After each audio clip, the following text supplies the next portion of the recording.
أسعد الله أوقاتكم. اليوم حسوي لكم كورمة، وصفة هندية لذيذة وسهلة وما تاخد وقت. جبت المقلاة الصغيرة، حطيت بصل، شرايح بصل، وأقلب البصل لين ما يتكرمل معاي، حياخد معايا وقت.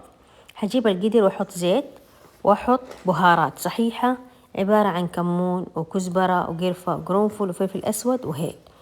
أحط المكونات كلها مع بعض زي كذا، أقلب بس ما تشويحة بسيطة.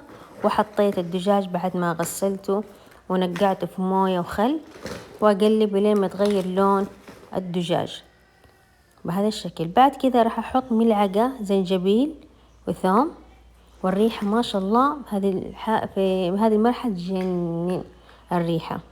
طبعا أغطي على القدر وأحط حبة ماجي، وممكن انكم ما تحطوا ماجي، تحطوا في الصوص. دحين اسوي لكم الصوص واقول لكم ايش مكوناته.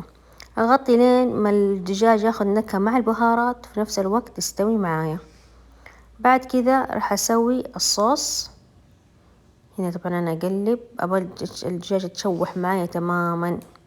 طبعا اول حاجة اشوف البصل، حطيت الكاجو ذبل معايا وبدأ يتحمر، حطيت الكاجو برضو على نار هادئة، واقعد اقلب البصل والكاجو لين ما يتحمر معايا ويصير معايا بهذا الشكل، ما اخلي البصل ينحرق.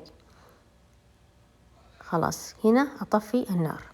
اسوي الصوص عبارة عن كوب كريمة طبخ، واحط كوب لبن زبادي، واحط البهارات ملعقة كركم، رشة زعفران، وملعقة جرام مسالة.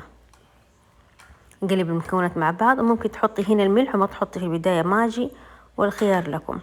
بعد كده احط الصوص على الدجاج وغطي الدجاج. خلاص الحين الدجاج صار معي نص استوى. بعد ما حطيت الصوص اغطي واخلي الدجاج يستوي معي تماما. خلصت الحين من المرحلة الأولى.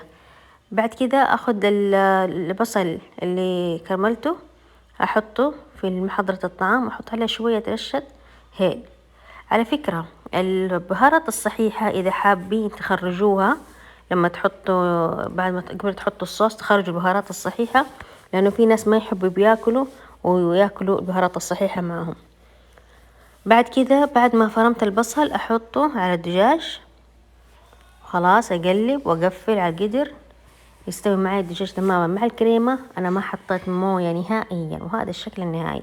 لذيذة الوصفة هذه، مرة لذيذة. وش اللي معاكم الإضافة شوي ثقيل، زينته بالبقدونس. وبالعافية علينا وعليكم. لا تنسوا الاشتراك في قناتي وضع لايك حتى يوصلكم كل جديد.